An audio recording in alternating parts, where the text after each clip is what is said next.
Hi folks, this is all the fruit, and here I have the Swedish Whitebeam, Sorbus intermedia.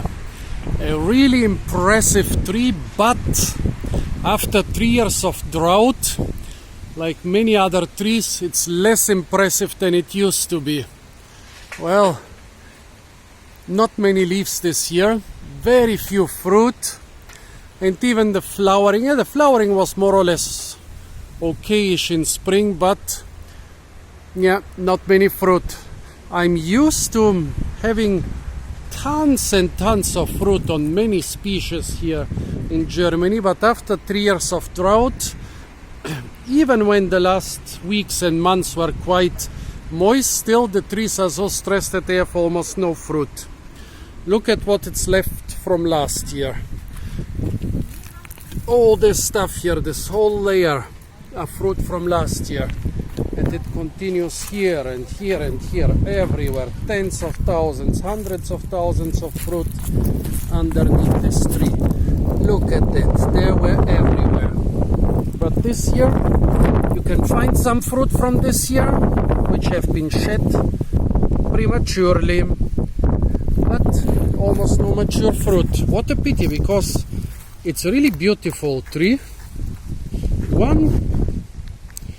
One of the most majestic, one of the most ornamental trees you can find in Germany, I would say. In spring the trees are covered with whitish cream colored flowers, and then in autumn and winter the whole crown is full with those red berries. Imagine 100 times more red berries than now. There is actually a country road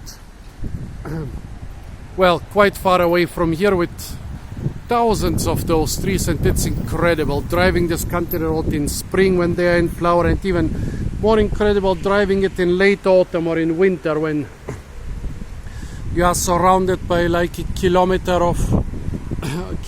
or two of red on both sides, and it's not leaves but berries. But in that area the drought was so severe that many of those trees just died. At least this tree here survived. Well, Sorbus intermedia, it's a species of the Baltics. It grows basically everywhere around the Baltics. It's called Swedish Whitebeam, but it grows from northern Germany through Poland, through the Baltic countries, Finland, Sweden, Denmark, pretty much everywhere. By the way, this tree lost the top of its crown, and then they had to cut off a couple of the branches. It will recover if it manages to fight this fungus here. Let's hope it recovers. A lot of trees are dying nowadays. They are just not used to those conditions. Well, this tree is very strange. What species is this Sorbus intermedia? Sometimes you will find it as Sorbus X intermedia, and X means a hybrid, but it's a real species with a range and natural population. Yeah, it's a species of hybrid origin, and not just a normal hybrid, it's a triple hybrid. It's a hybrid between Sorbus aria, Sorbus aria is the hornbeam, Sorbus aucuparia, the Rowan, and Sorbus torminalis, and Sorbus torminalis, the checker. So a hybrid between 3 species, 2 of which are edible. The third one is kind of edible. The Rowan is kind of edible, but usually after some preparation. And Sorbus intermedia is also edible.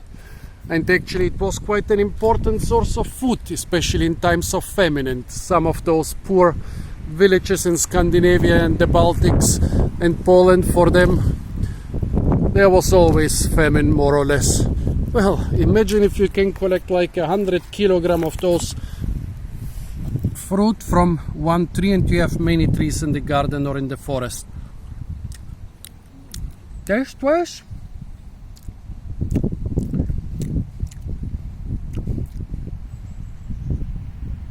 it's quite boring, like a boring mealy apple. A bit sour, a bit sweet, mostly starchy. Of course, the fruit are not in their prime right now. 3 years of drought means low quality fruit. and also they are mostly used after frost, which is plentiful in the area of the Baltics. Yeah, acceptable as a famine food or something to nibble now. However, since literature says it's usually being used after frost, it's usually made into juices and jams and jellies, it's better not to consume the raw fruit. They might be toxic enough to harm you. I'm just eating a couple. Yeah. Starchy mealy.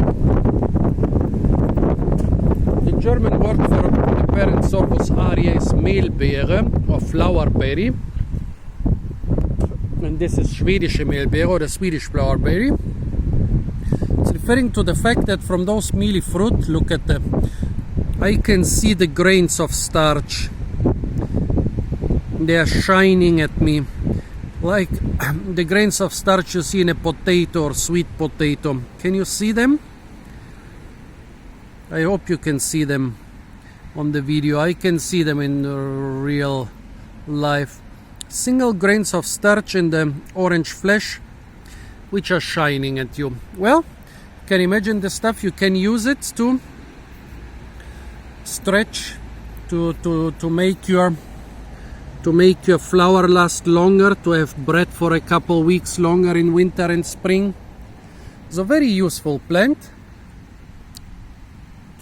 especially in an area that's not abundant in edible plants and where most of the berries are low on the ground. I guess this one, even in the middle of winter, if you see that you are gonna starve soon, you go out and all the other berries, they might still be there but buried underground. But this here stays on the tree basically all winter, and so you can collect it even throughout the winter, even when there is deep snow.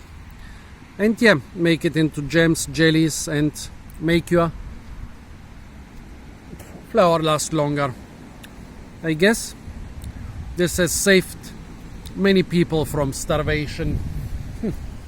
However, hopefully in years where it was more plentiful than now. So folks, this was Sorbus intermedia, the Swedish Whitebeam, a triple hybrid of Sorbus aria, the Whitebeam, Sorbus aucuparia, the Rowan, and Sorbus torminalis, the checker. Stay tuned for a lot more fruit videos from the beautiful city of Heidelberg in Germany, which has no drought it has drought but no famine right now, fortunately. And don't forget to like, share, comment and subscribe.